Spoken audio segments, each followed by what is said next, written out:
Vous aimez la France? Vous aimez la parcourir, la découvrir, partir à sa rencontre. Vous avez même parfois l'impression de bien la connaître. Nous avons tous une petite plage, une petite crique, une clairière, un hameau ou un chemin qui n'appartient qu'à nous, loin des sentiers battus, et que nous ne voulons partager qu'avec ceux que nous aimons. C'est cette France-là que nous voulons vous faire découvrir à travers 100 lieux qu'il faut absolument voir dans votre vie.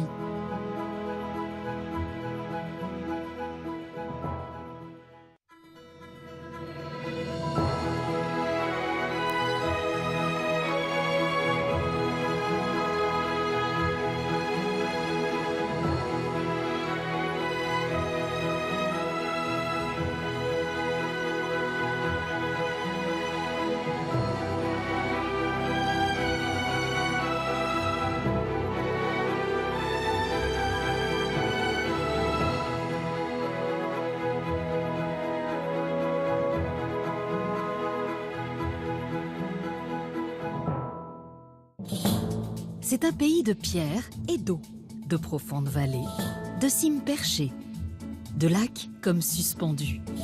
Une région en pente, rarement douce, où la dureté du climat et des éléments ont exigé depuis toujours que les hommes s'adaptent. Dans ce pays de pics, par-delà les nuages, objectif de notre voyage, le Mont Blanc, le sommet de l'Europe, situé à 4809 mètres. Toujours heureux d'arriver ici, parce que c'est le sommet, parce que c'est le plus haut, et c'est l'un des plus beaux. Qui n'a pas rêvé d'atteindre le plus mythique des sommets? Coiffant de toute sa hauteur une région riche d'histoire, partir à son ascension, c'est également découvrir la vallée de la Haute-Maurienne et son passé mouvementé. Pour protéger ses frontières, les Italiens ont construit donc le fort de Ronces, le fort de Varicelle, ont fait une sorte de barrière. Mais aussi le fameux parc des Écrins, une réserve de biodiversité exceptionnelle où rares sont ceux qui ont le privilège d'y vivre au quotidien. Moi, j'ai envie de dire qu'on choisit de venir habiter là, donc on sait qu'il y a des contraintes. Et pour moi, c'est aussi vraiment des avantages parce que ça nous préserve. Pas à pas, prenons de la hauteur en direction du toit des Alpes.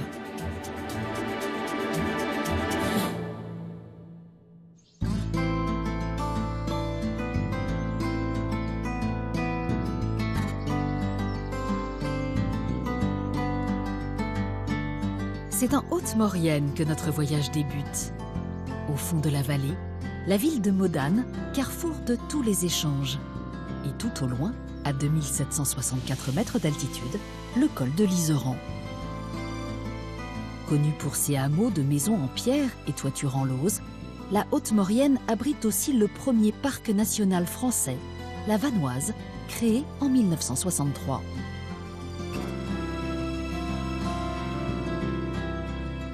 Armelle Filleul est native de Haute-Maurienne.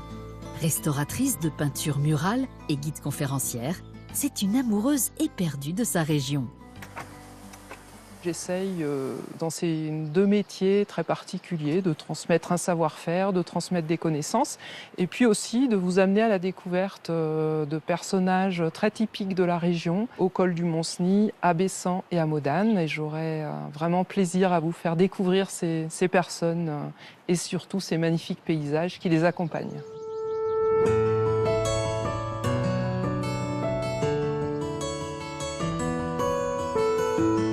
Pour mieux comprendre cette terre où transhumance, échanges et conflits ont toujours été de rigueur, c'est au plateau du Mont-Cenis qu'Armelle va tout d'abord nous entraîner. L'axe est stratégique, à plus d'un titre. C'est une frontière naturelle entre la France et l'Italie. En 1802, Napoléon y fit construire une route. Un chantier colossal qui employa, dans des conditions effroyables, près de 3000 hommes. Elle y retrouve François Filleul, accompagnateur en montagne et moniteur de ski, passionné par l'histoire militaire de ces montagnes. Bonjour François. Salut Armelle. Comment vas-tu? Ça va. Ça va, ça va. Tu es dans un site exceptionnel avec un superbe temps aujourd'hui. Où m'emmènes-tu? En fait, je t'ai donné rendez-vous sur le plateau du Mont-Cenis pour te faire découvrir un tout petit peu ce plateau. et les différentes fortifications italiennes. Et donc, je te propose de monter en direction du fort de Ronces et puis t'expliquer un tout petit peu cette historique qui est très marquée sur le col du Mont-Cenis. D'accord. Voilà. Donc, On est parti. je te suis avec plaisir. Allez.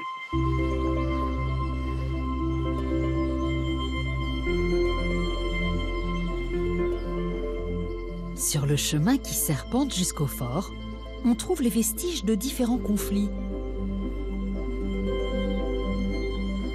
Plusieurs époques, mais un même objectif.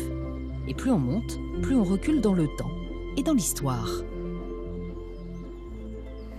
Alors, tu vois, là, on arrive à côté des premiers blocos qui sont situés juste en aval du fort. C'est des blocos, en fait, qui ont été construits dans les années 30, avec la montée du fascisme. Les relations entre la France et l'Italie, elles se sont un petit peu durcies.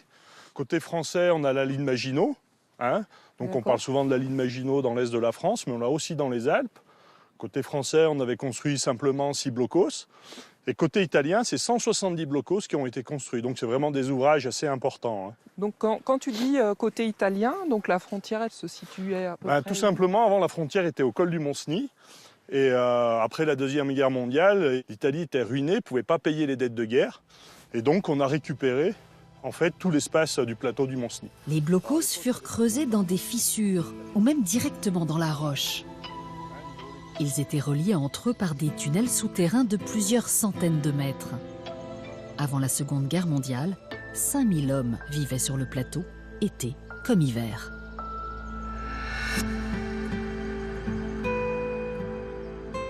T'es prié de ne pas faire des grandes enjambées, François, parce que moi, tu vas m'essouffler. Arrivé là-haut, je vais plus pouvoir parler. Véritable poste de guet, cet imposant édifice est situé à près d'1 heure de marche et offre un panorama exceptionnel, dominant toute la vallée. Avant 1860, la Savoie était un État. Et cet État s'est divisé en deux. Une partie est devenue italienne, une partie est devenue française.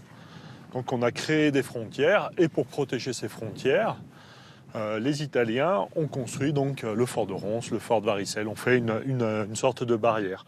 C'est là où ils ont créé en 1870 le corps des chasseurs alpins italiens qu'on appelle les Alpini. Et il a fallu attendre 1889 côté français pour créer le corps des chasseurs alpins.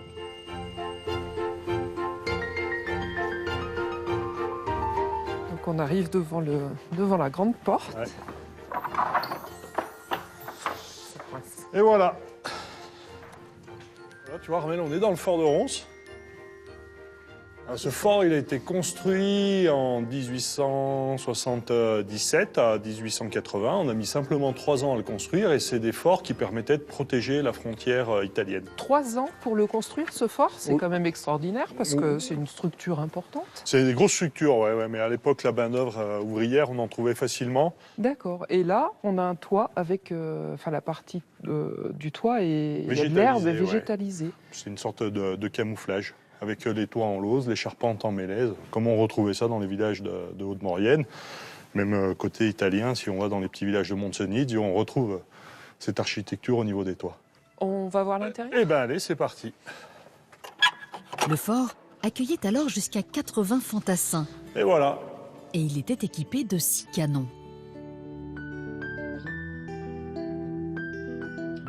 Donc tu vois, là on est sur le pas de tir des canons qui sont tournés en direction de la route du col du Mont-Cenis. On voit bien la route du col du Mont-Cenis, le défilé du col, qui plonge en direction du lac. Donc c'est vraiment dans l'axe pour tirer, c'est beaucoup plus facile. D'accord. Merci François pour cette visite, c'était super. Je connaissais le fort, mais avec toi, cette visite était vraiment sympathique. Avec plaisir à refaire.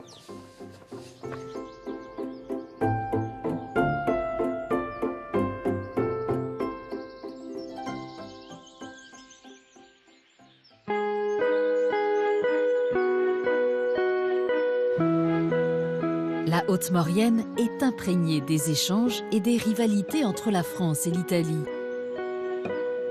Un passé souvent tortueux, mais qui a aussi donné naissance à de vraies réjouissances. Comme le fameux pain de Modane.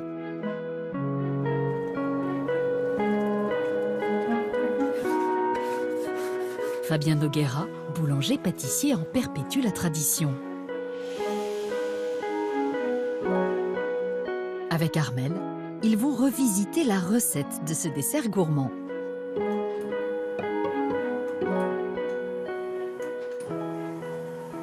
Comment tu as appris à faire cette recette?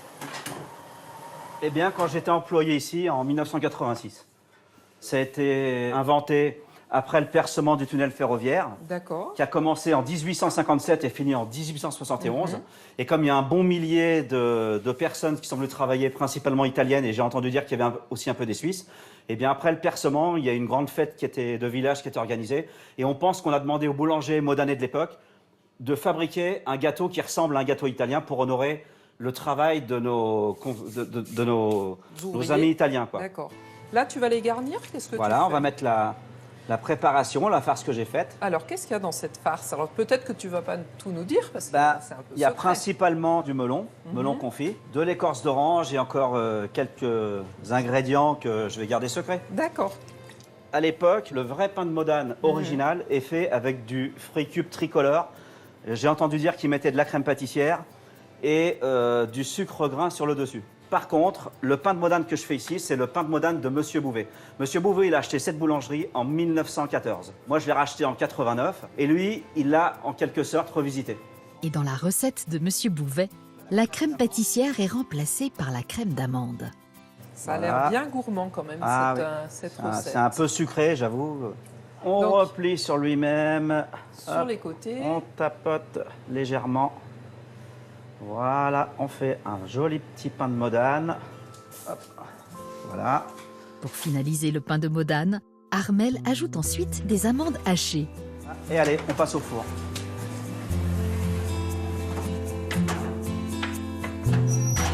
Riche mais délicieux. C'est le moment pour Armelle de déguster. Voilà, tu vois. Donc on a la brioche, on a les fruits confits, on voit la crème d'amande au milieu.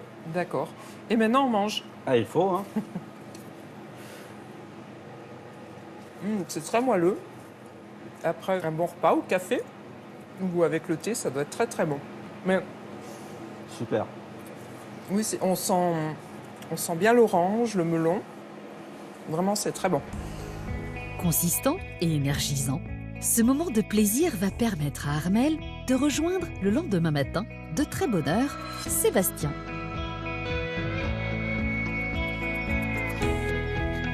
Sébastien Brégéron est technicien-chef du secteur Haute-Maurienne du parc de la Vanoise. Il a donné rendez-vous à Armelle au vallon de l'Orgère pour lui ouvrir la voie dans ce parc national exceptionnel, le premier de France, créé en 1963. Les visiteurs du monde entier viennent ici chaque année avec l'espoir d'observer un animal rare et convoité, le bouquetin. Donc là, tu vois, on va rentrer dans le cœur du parc. D'accord. Là, on l'a longé jusqu'à présent avec les petits marquages bleu, blanc, rouge. Et là, ces poteaux signalent qu'on rentre dans l'espace protégé et notamment indiquent toutes les règles qui sont à suivre pour continuer notre chemin dans le cœur du parc. Et comme c'était à l'origine pour sauvegarder le bouquetin et on va dire le patrimoine culturel du coin, le but c'était de préserver cette zone pour faire que ce milieu, cet espace reste exceptionnel pour que, encore dans des générations, on puisse en profiter. Et ce site-là, à l'origine, c'était vraiment parce que le bouquetin était ici, que c'est cette zone dans la Vanoise qui a été choisie. Pourquoi le massif de la Vanoise? Au début des années 1900, le bouquetin avait été quasiment décimé. Il en restait une centaine peut-être dans les Alpes et quelques dizaines encore en Vanoise. Et c'est vraiment sur ces sommets-là de la Vanoise que sont restés les derniers bouquetins français. On parle d'une trentaine, Oui, d'une je vais te cinquantaine. demander le nombre de bouquetins qui restaient. Mais C'était ça, quoi. Je vois un animal sur la crête là-bas. Et nos bouquetins sont au rendez-vous. Il y a 2 bouquetins sur la crête là-haut. Après presque 60 ans d'existence, le parc est un lieu où les bouquetins ont trouvé le parfait espace pour prospérer. Là, ouais, on les voit, regarde, ils sont toujours en crête. Et tu vois, on a l'impression qu'ils sont vulnérables parce qu'ils sont visibles. Pas du tout. Ils nous voient arriver là. Grâce au travail des agents du parc, la population des bouquetins est en forte augmentation. D'une trentaine lors de sa création, 2000 à 2500 individus ont pu être recensés ces dernières années. Voilà. Alors là on doit être plus dans le grand mâle. Alors c'est un jeune mâle qui a 5 ans. On voit, regarde des cornes À déjà. 5 ans. À peu près, C'est 4-5 ans. d'accord. Regarde la taille des cornes, là, c'est 4-5 ans. D'accord. Ah oui, il est beau. Alors ce qui est marrant, c'est que à l'automne, on voit bien les grands mâles s'affronter pour conquérir les femelles. Donc ces animaux de 100 kilos qui se lèvent et qui se tapent les cornes, c'est assez impressionnant. Mais ce qui est marrant, c'est tout petit, ils ont les mêmes réflexes. Ils s'entraînent déjà. Là, ils s'entraînent, et des fois, pour un bout de caillou, eh ben, les deux petits, Ils vont faire les mêmes joutes. ils vont faire les mêmes joutes. On a beau être habitué, c'est un spectacle qu'on se lasse jamais.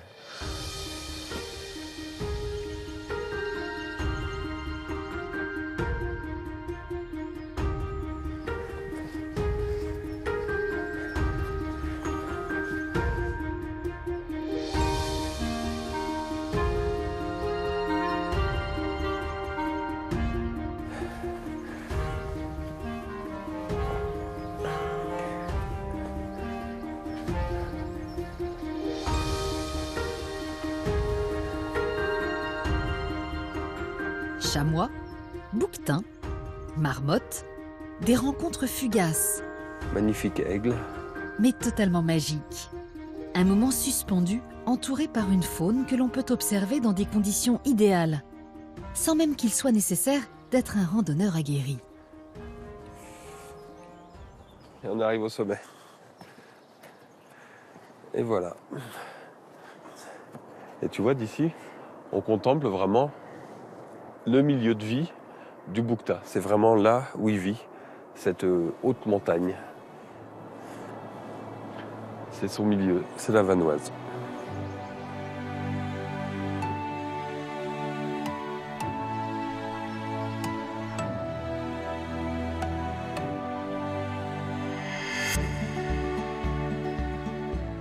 En redescendant dans la vallée et en suivant la rivière de l'Arc, c'est à une autre rencontre d'une toute autre nature que nous convie Armel.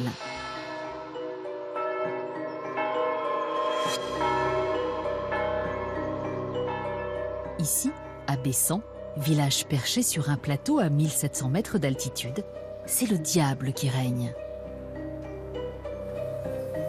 Dès le début du XVIIe siècle, Bessan était connu pour ses maîtres sculpteurs, les clapiers.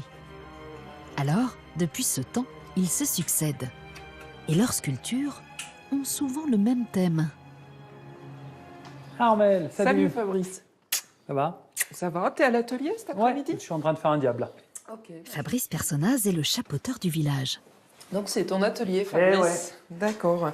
Alors tu vas me montrer un peu toutes les étapes parce que moi je suis bien curieuse. Je vois plusieurs choses là sur ton établi. tu De vois- quoi il s'agit? Moi, je suis en train de faire un diable avec le curé. D'accord. Il y a vraiment plusieurs étapes, hein. D'abord, je coupe le pince en bro à l'Anse-Villard avec la scierie Borotte. Eux, ils me le scient, tu vois, en plateau, comme ça. Mhm. De ce plateau, je vais dessiner ce que je veux faire. Donc, ça va me faire une ébauche. D'accord. Et puis après, il faut, tu vois, Retrouver en fait la forme principale dans les et bouches. enlever tout ce qu'il y a. Et- La sculpture, c'est enlever de la matière. Et hein. dis-moi pourquoi on sculpte des diables à Bessan? En 1857, il y a eu un sculpteur de Saints qui s'appelait Étienne Vincendet. Ce sculpteur était aussi sacristain et chantre de la paroisse. Et cette année-là, le curé était fâché parce que la mairie n'avait pas fait de travaux dans l'église. Mhm, mhm. Et du coup, le curé, pour se venger, et il a dit, le repas qu'il offrait chaque année aux chantres, Mhm. cette année-là, il leur a dit, je vous le fais, je Je vous le l'offre fais pas. D'accord. Le chantre, c'est-à-dire le chanteur du service religieux, était mécontent, très mécontent. Et comme il était aussi sculpteur, il a décidé de se venger. Et il a sculpté un diable en portant le curé sous son bras. Mhm. Et le soir, à la nuit tombée, il est allé poser la statue sur la fenêtre du curé. Donc c'était Ah bah là, vraiment un c'était acte sacrilège, presque c'était sacrilège, Charlie bien Hebdo sûr. avant l'heure.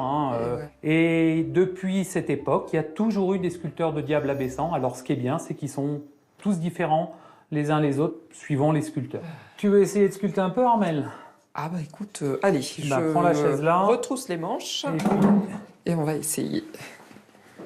Mais faut pas me proposer des outils dangereux, hein, parce que... on va prendre, tu vois, la plus petite gouge là, qui est là. D'accord. Tu vas bien Le serrer comme le ça. serrer, voilà. D'accord. Et puis tu vas me faire des poils là, tu vois, les poils du Ah, diable. d'accord. C'est Avec un peu cette- ce que tu avais commencé à faire. Voilà, ce que hein. j'ai un peu, tu D'accord. vois, dans ce genre-là. Là. D'accord. Après, la gouge, tu vois, moi, je la tiens avec Ouais, les deux mains, voilà. tu vois. D'accord. Je vais faire comme ça. D'accord, comme ça, tu peux la caler Voilà, et puis pour, t'es plus pour précis, quoi. travailler, pour t'es plus précis, d'accord. Puis souvent, voilà, tu vois. D'accord. Ah oui, ça permet de guider le. Ça permet de guider, de l'outil. faire, voilà. Bah, c'est bien, tu m'as déjà fini ma statue presque. D'accord, un petit peu de travail.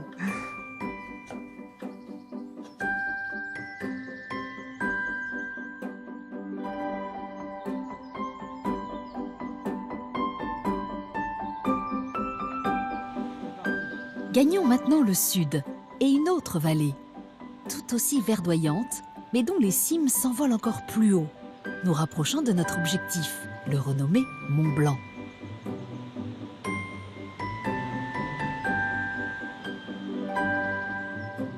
Voici le massif des Écrins.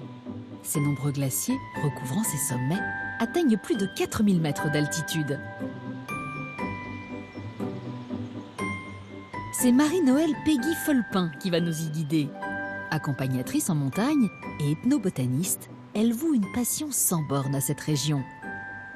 Aussi loin que je peux me souvenir, j'ai toujours voulu vivre de la montagne et la faire vivre.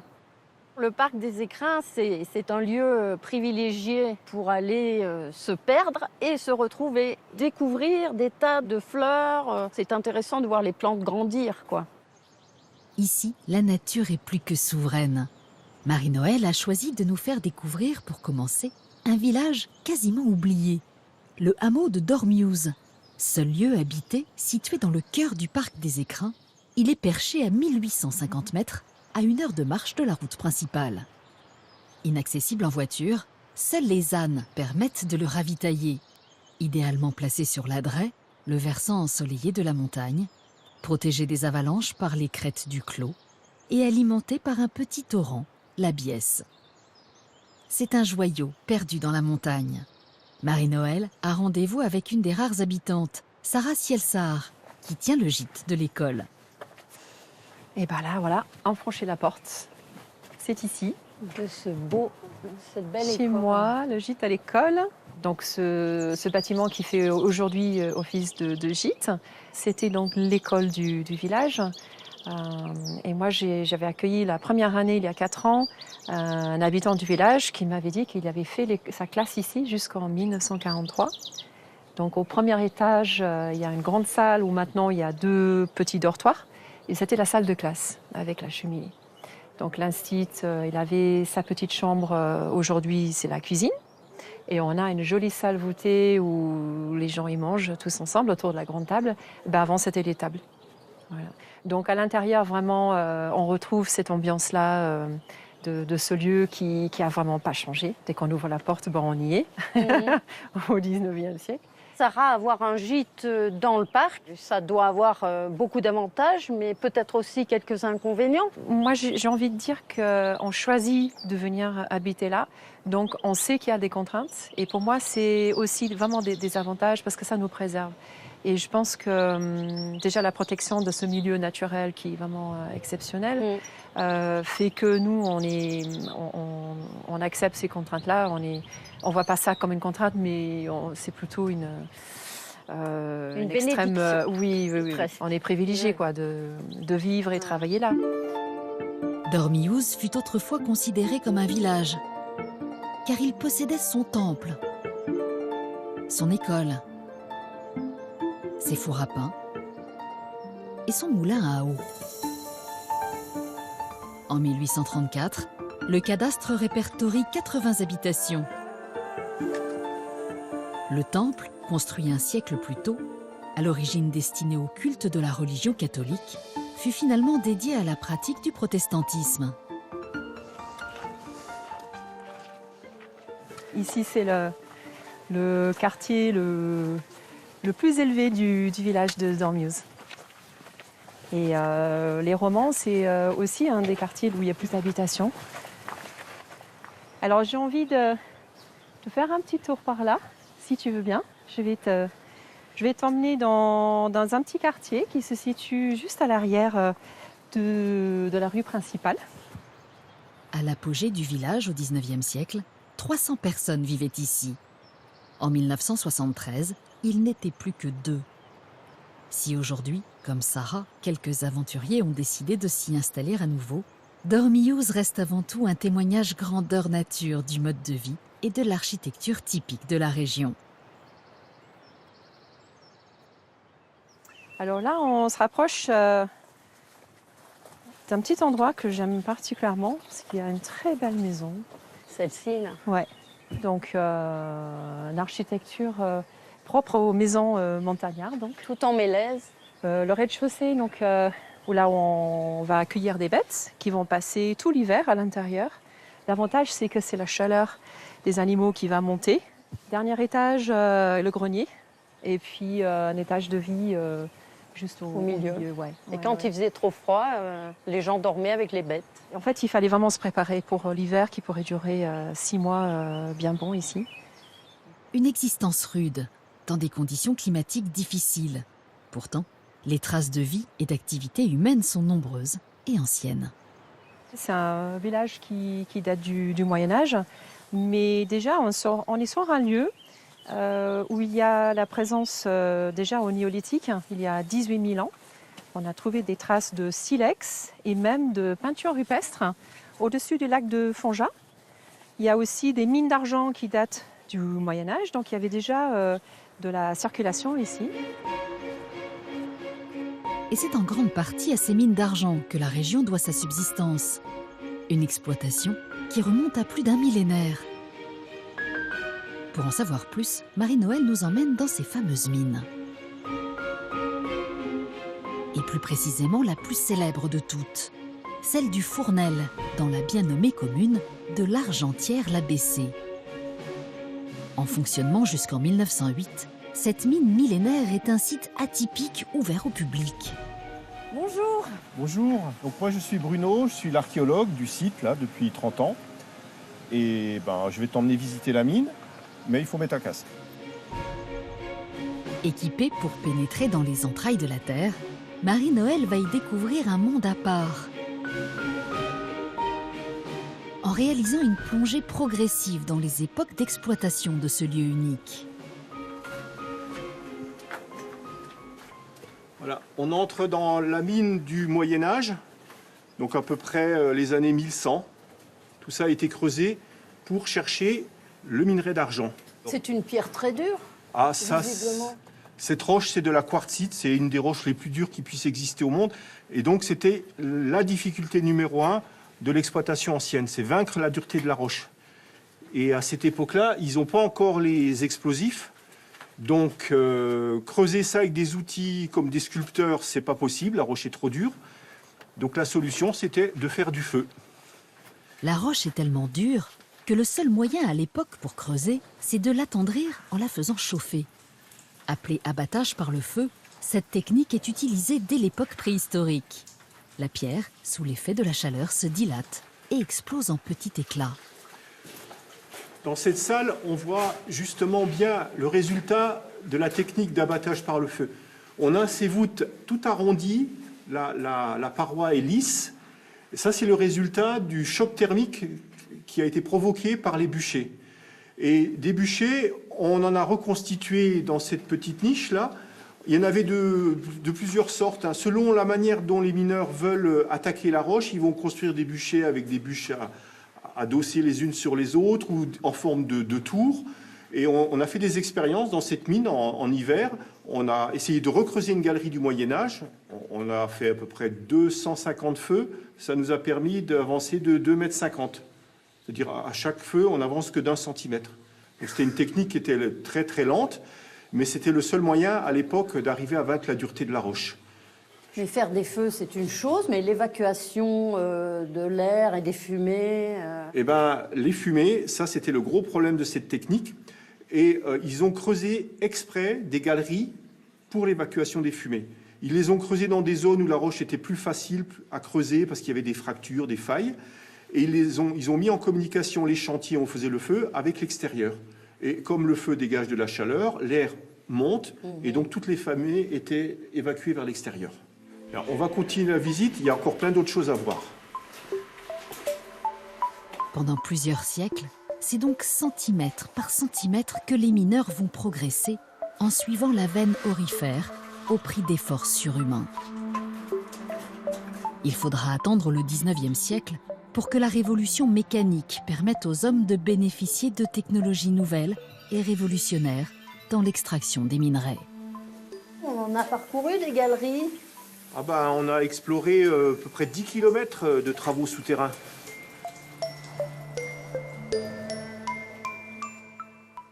Là, on est au cœur de la mine du 19e siècle. On appelle ça la salle des machines. Et donc, tout ce que tu vois là, c'est le dispositif de pompage. Donc, tu as cette grande tige qui faisait un grand mouvement de va-et-vient, un peu comme ça, environ une dizaine de coups par minute. Et elle était actionnée là-haut dans la maçonnerie, qui est tout en haut, par un énorme moteur. C'était une roue hydraulique qui faisait 5 mètres de diamètre, qu'on actionnait avec de l'eau qu'on faisait rentrer par le sommet de la salle, donc de l'eau du torrent, qui faisait tourner cette roue. Cette grande tige, elle actionnait la pompe qui était au fond des puits. Ici, les mineurs se sont enfoncés pendant des années et des années pour suivre le filon d'argent. Et au fur et à mesure, il fallait pomper et faire remonter l'eau. Donc la machine, à la fin de l'exploitation, elle était à la profondeur de 120 mètres en distance inclinée. À cette période, la mine du Fournel est le premier employeur des Hautes-Alpes. 300 à 400 ouvriers travaillent jour et nuit dans cette mine. Parmi eux, plus de la moitié sont des immigrés italiens fuyant la misère de leur pays. Tiens, regarde ici, on voit bien le filon. Tu vois, la roche, quand elle est bien blanche, et le minerai, lui, c'est ce qui est gris. Donc, c'était vraiment pas compliqué pour les mineurs de repérer le minerai de plomb argentifère. Il est gris foncé et il forme une veine. Et ça, donc, c'est du minerai de plomb, c'est assez dense, c'est assez lourd. Par exemple, tiens, je vais te montrer un morceau, là, qu'on a laissé dans cette brouette. Voilà, ça, c'est du minerai riche, et tu vas voir combien ça pèse. Oh, en effet. En effet, c'est bien lourd. Ça, parce qu'il y a un gros pourcentage de plomb, alors. Oui, par exemple, ce bloc, il fait environ 6 kilos. Il contient au moins 3 kilos de minerai pur. Et là-dedans, tu dois avoir à peu près 5 à 6 grammes d'argent. C'est tout. Oui, mais c'est déjà pas mal, parce que tous les jours, il sortait des tonnes de minerais comme ça. Ça représentait chaque jour plusieurs kilos d'argent potentiellement, qui était récupéré lorsqu'il était fondu dans une fonderie à Marseille. Surexploité, le gisement qui aura fourni au total plus de 20 tonnes d'argent va peu à peu s'épuiser. En 1908, le site est finalement abandonné, mais la grande aventure des mines d'argent reste un élément fondamental du développement de la région.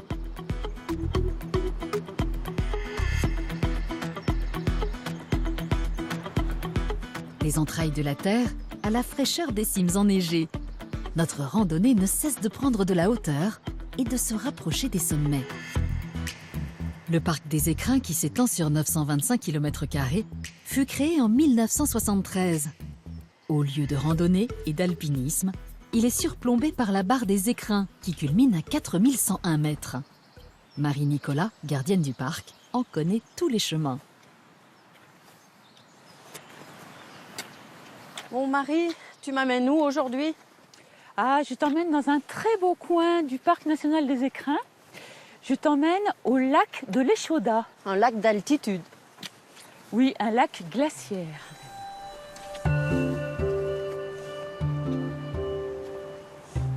Dans ce milieu protégé, les animaux ne sont plus chassés et sont de ce fait moins craintifs.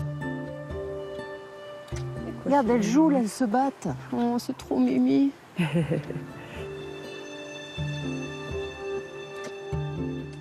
marmottes, mais aussi chamois y sont donc observables dès les premiers beaux jours du printemps.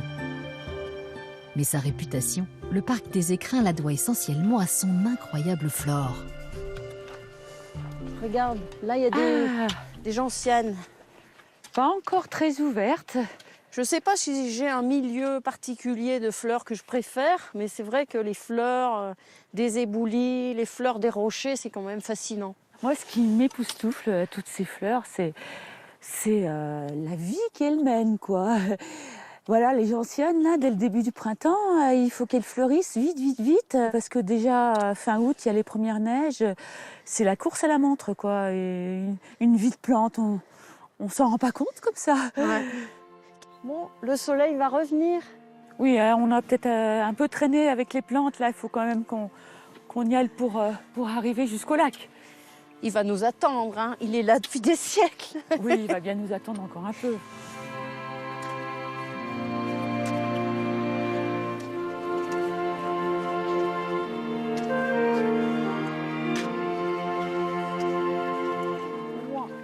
Ah, ça y est, voilà le lac. Oh là là, qu'il est beau. Waouh. Oh là là. Ah, c'est toujours aussi beau là. Situé à 2514 mètres d'altitude, le lac de l'Échaudat est un lac glaciaire, c'est-à-dire qu'ils ne font qu'une très courte partie de l'année et généralement pas entièrement. Une particularité qui lui confère une couleur d'un bleu laiteux, apprécié par les peintres et les photographes. Alors, le lac de l'Échaudat, il est alimenté par le glacier qu'on ne voit pas, hein, qui est juste derrière la crête rocheuse, qui s'appelle le glacier de Séguré-Foran, et qui venait bien sûr jusqu'au lac, puisque c'est lui qui a creusé la cuvette auparavant, et qui malheureusement, comme beaucoup de glaciers, recule. Et donc, il est à 2500 mètres d'altitude, ce lac. Et il est bien coincé par son verrou, bien... et puis se sauver.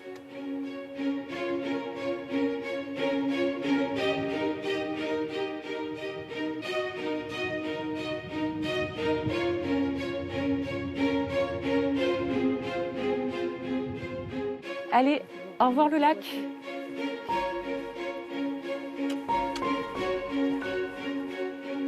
Quitter l'enchantement des berges du lac de l'Échaudat et monter encore.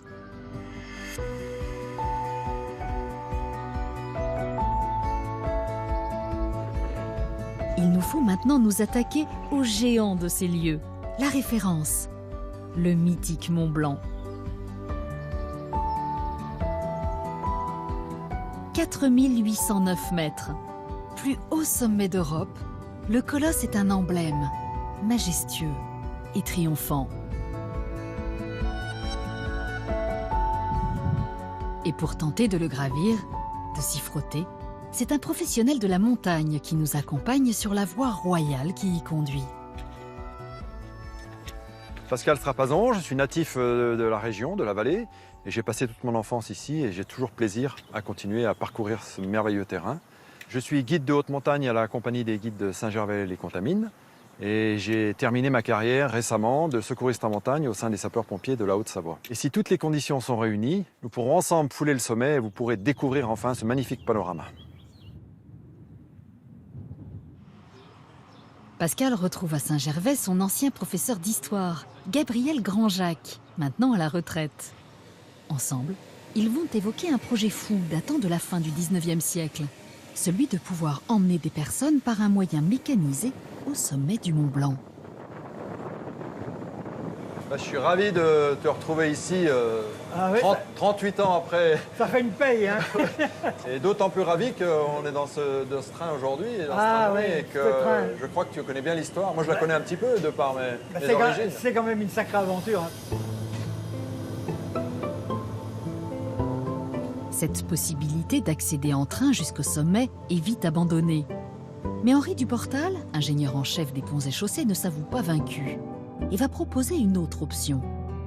Construire une voie de chemin de fer partant du Fayet, à 580 mètres, pour atteindre l'aiguille du Goutet, à 3817 mètres.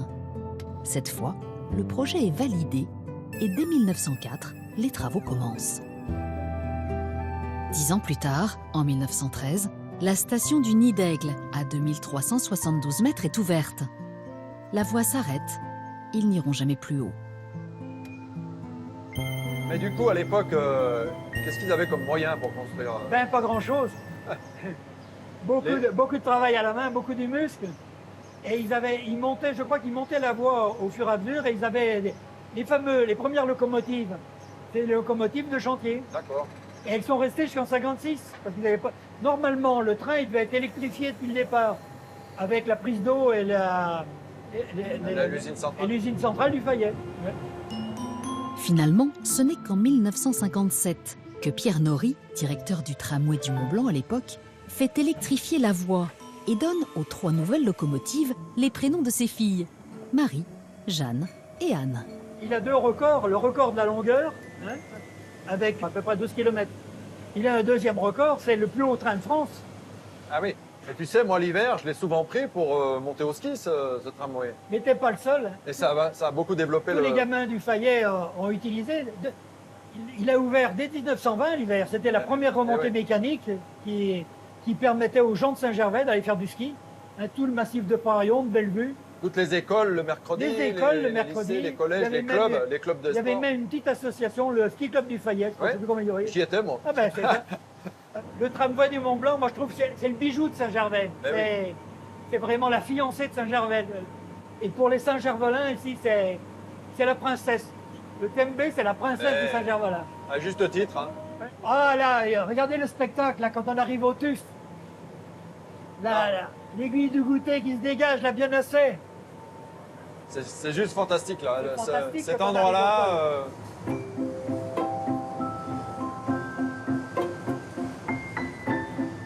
Terminus, tout le monde descend.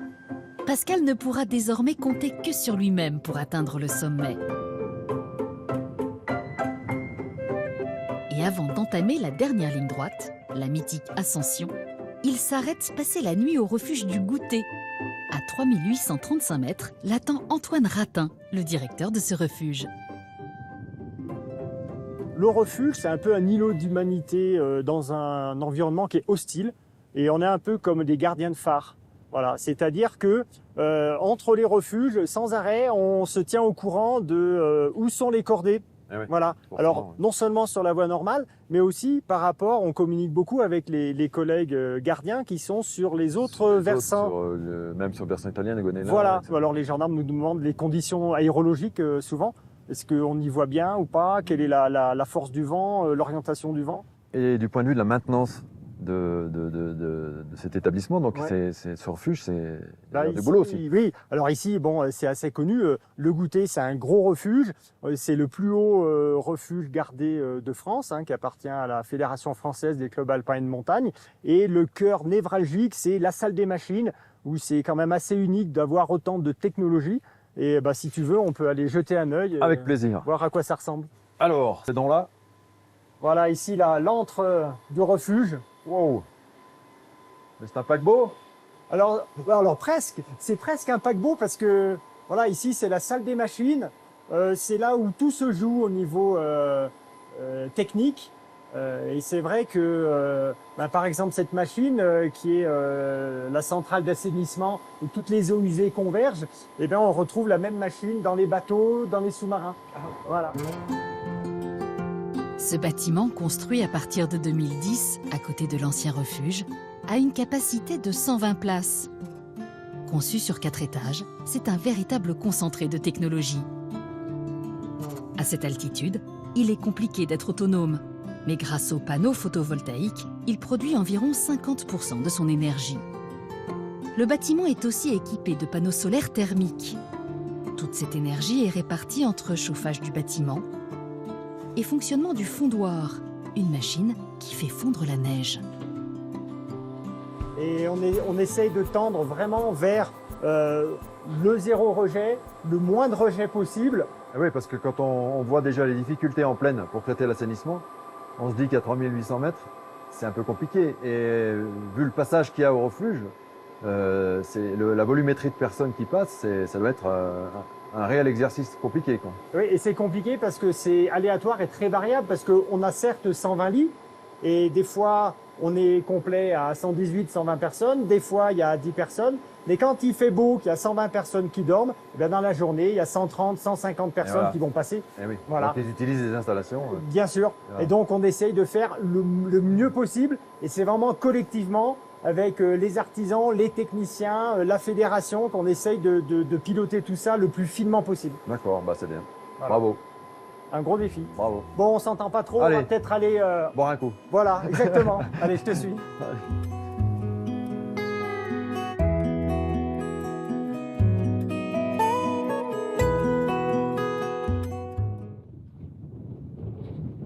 Il est 4 heures du matin. C'est avec Antoine Avenas, lui aussi guide de haute montagne, que Pascal va effectuer l'ascension.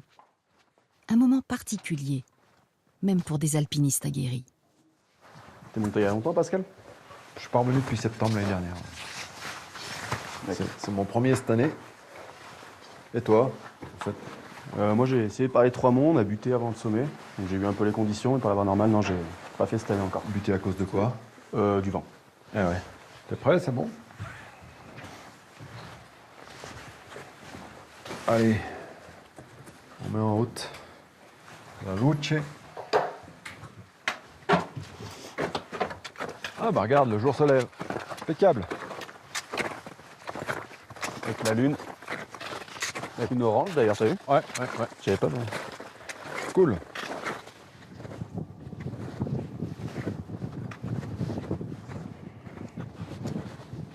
C'est parti pour 5 heures d'ascension. Sans compter le froid, l'altitude et le manque d'oxygène qui vont compliquer les opérations.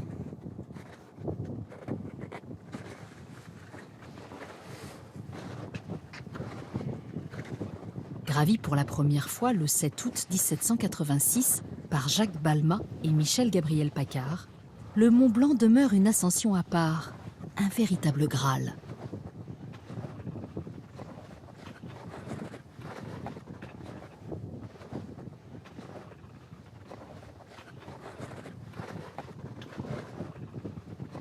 Ah bah voilà, on est au dôme. Ça va Antoine? Ça va. Bon, on voit un peu mieux la suite là. Ah bah voilà, là-haut, la crevasse, la fameuse crevasse de l'année. Ça a l'air de se contourner par la gauche. Écoute, on verra. Hein.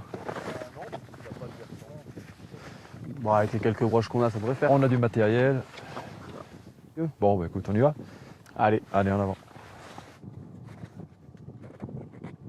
Depuis cet hiver, des crevasses très importantes sont apparues sur le parcours, sous l'arête des bosses. L'engagement lors de l'ascension doit être total. Passage de ponts de neige, pente extrêmement raide, le terrain change tous les jours.